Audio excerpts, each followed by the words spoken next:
शेपूची भाजी खाणार का म्हणून घरातल्यांना विचारलं की लगेच सगळ्यांची नाक, डोळे, तोंड सगळं वाकडं होतंय. तर असं न करता शेपूची भाजी आपण खाल्ली पाहिजे. तर चला मैत्रिणींनो, आज आपण शेपूची भाजी बनवणार आहोत आणि ही भाजी बनवण्याआधी आपण शेपूची भाजीचे फायदेही आपल्या शरीराला कोणकोणते आहेत तेही पाहणार आहोत. तर चला रेसिपीला सुरुवात करूया. सगळ्यात पहिलं तर बघा, इथे मी शेपूची भाजी 3 ते 4 पाण्याने स्वच्छ धुवून घेतली. त्याच्यानंतर पाणी नितळल्यानंतर इथे अशा प्रकारे बारीक कट करून घेतली. शेपूची भाजी जेवढी बारीक कट करता येईल तेवढी करायची. आता फोडणीला देऊयात. तर इथे बघा, फोडणीसाठी लसूण, हिरवी मिरची, जिरे आणि मोहरी घेतलेली आहे. ही मुगाची डाळ आहे, ही अर्धा तास मी पाण्यामध्ये भिजवली होती. चला आता फोडणी देऊयात. तर बघा, कढई छान तापलेली आहे.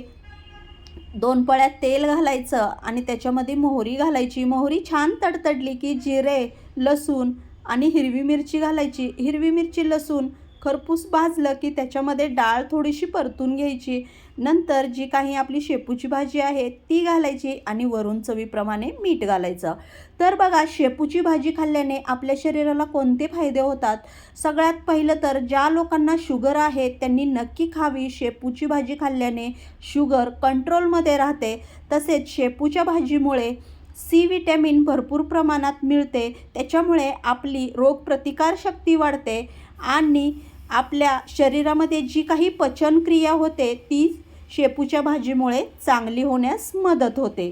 तर असे भरपूर शेपूच्या भाजीचे फायदे आहेत मैत्रिणींनो. नक्की तुम्ही घरामध्ये तुमच्या मुलांना, वयस्कर लोकांना आणि तुम्हीही स्वतः नक्की खा. पाण्याचा थेंब एकही न घालता तुम्ही इथे बघू शकता, त्याचंच त्याला पाणी सुटलेलं आहे आणि मस्त अशी आता आपली शेपूची भाजी तयार झालेली आहे. बघू शकता, भाकरीबरोबर, चपातीबरोबर खूप सुंदर लागते. चला आता प्लेटमध्ये शेपूची भाजी घेऊयात. तर बघा, शेपूची भाजी अगदी 5 ते 7 मिनटात तयार झाली. तुम्हाला कशी वाटली रेसिपी नक्की कमेंटमध्ये सांगा.